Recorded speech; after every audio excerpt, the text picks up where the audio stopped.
தினமலர் நேயர்களுக்கு வணக்கம். 2026 சட்டமன்ற தேர்தல் களம் சூடுபிடிக்க தொடங்கியிருக்கு. அரசியல் கட்சிகள் ஒருபுறம் வியூகம் அமைக்க, மறுபுறம் தேர்தல் ஆணையம் மக்களை கவர புது புது ஐடியாக்களை களமிறக்கிட்டு வராங்க. அந்த வகையில கோயம்புத்தூர் மாவட்டமே ஆச்சரியப்படுத்தும் விதமா ஒரு ஸ்பெஷல் ஐகான் அறிமுகமாகி இருக்கு. நான் தான் கோயம்புத்தூர் மாவட்டத்தின் வாக்கு வீரன். 100% அனைவரும் வாக்களிப்போம். என் வாக்கு என் உரிமை.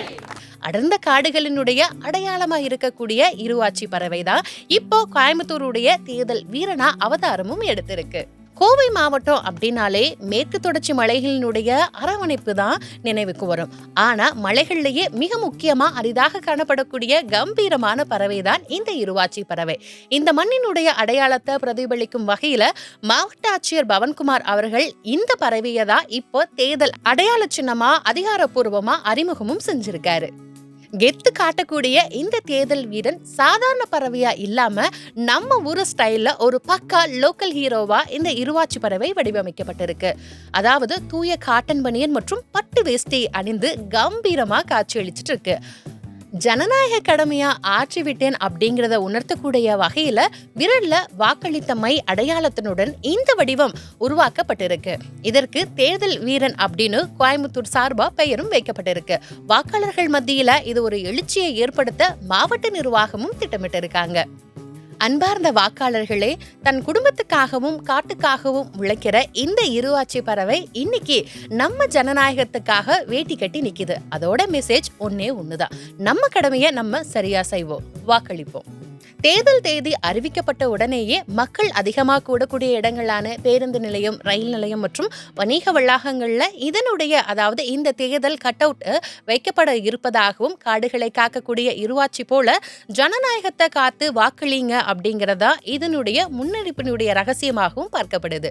வெறும் பறவையா பார்க்கப்பட்ட இருவாச்சி இன்னைக்கு கோவையினுடைய ஜனநாயக கடமைய நினைவூட்டும் வகையில ஒரு போர் வீரனா மாறி இருக்கு.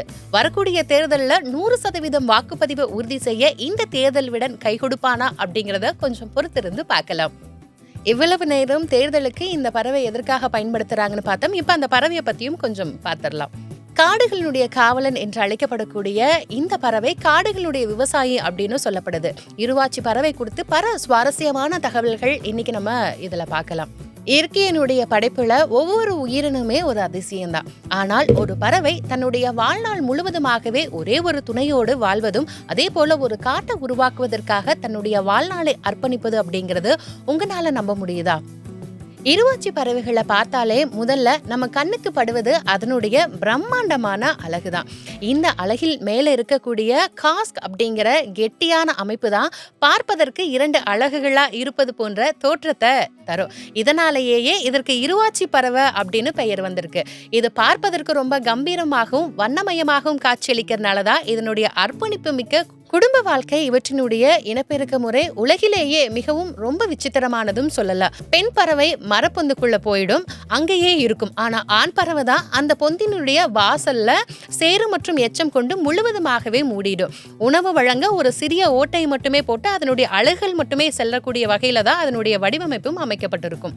அதனுடைய குஞ்சுகள் வளர்ந்து பறக்கும் வரையில அதனுடைய ஆண் பறவை மட்டுமே முழுவதுமா அலைஞ்சு திரிஞ்சு பழங்களை கொண்டு வந்து அந்த குடும்பத்துக்கே ஊட்டும். ஒருவேளை இந்த இடைப்பட்ட காலத்துல அந்த ஆண் பறவைக்கு ஏதாவது ஒரு ஆபத்து நேர்ந்தது அப்படின்னா உள்ள இருக்கக்கூடிய அந்த பெண் பறவையும் குஞ்சுகளும் உணவின்றியே அந்த மரத்துக்குள்ளேயே இறந்துவிடும் அபாயமும் இருக்கு. அந்த அளவிற்கு இதனுடைய வாழ்க்கை ஒன்றோடு ஒன்று சார்ந்து காடுகளினுடைய உண்மையான ஒரு என்ஜினியரிங், அதாவது பொறியாளர்கள்னு சொல்லக்கூடிய வகையில தான் இதனுடைய ஒரு வாழ்க்கை முறையே கட்டமைக்கப்பட்டிருக்கு. அதே போல இந்த பறவை உண்ணக்கூடிய பழங்களினுடைய விதைகள் தரைப்பகுதியில் எச்சம் மூலமா அதிகமா பரப்பப்படுது. கடினமான ஓடு கொண்ட விதைகள் கூட இவற்றினுடைய வயிற்றில செரிமானமாகி வெளியே வரும்போது எளிதாகவே முளைக்கக்கூடிய தன்மையும் பெறுகின்றது. இன்னைக்கு நம்ம காணக்கூடிய பல அடர்ந்த காடுகள் உருவானதற்கு இந்த இருவாச்சிகளே முக்கிய காரணம் அப்படின்னும் சொல்லப்படுது. இயற்கையினுடைய சமநிலையை போற்றுவதல்ல இந்த இருவாச்சி பறவைகளினுடைய பங்கு அளப்பரியது. ஆனா காடுகள் அழிப்பு மற்றும் வேட்டையாடுறதுனால இந்த மாதிரியான அபூர்வ பறவைகள் இன்று அழிவின் விளிம்புல இருக்கு. காடுகளை காப்பது எப்படியோ அதே போல இந்த பறவைகளை பாதுகாப்பதும் நம்மளுடைய கடமையாகும். காடுகளினுடைய இந்த நிசப்தமான போராளிகளை தொடர்ந்து போற்றுவோம். வெறும் பறவையா மட்டுமே பார்க்கப்பட்ட இருவாச்சி இன்று கோவை மாவட்டத்தினுடைய ஜனநாயக கனவையை நினைவூட்டக்கூடிய ஒரு போர் வீரனாகவும் மாறியிருக்கு. வரக்கூடிய தேர்தலில் 100% வாக்குப்பதிவை உறுதி செய்ய இந்த தேர்தல் வீரன் கை கொடுப்பானா அப்படிங்கிறத சட்டமன்ற தேர்தல் முடிஞ்சதுக்கு அப்புறம் பார்க்கலாம்.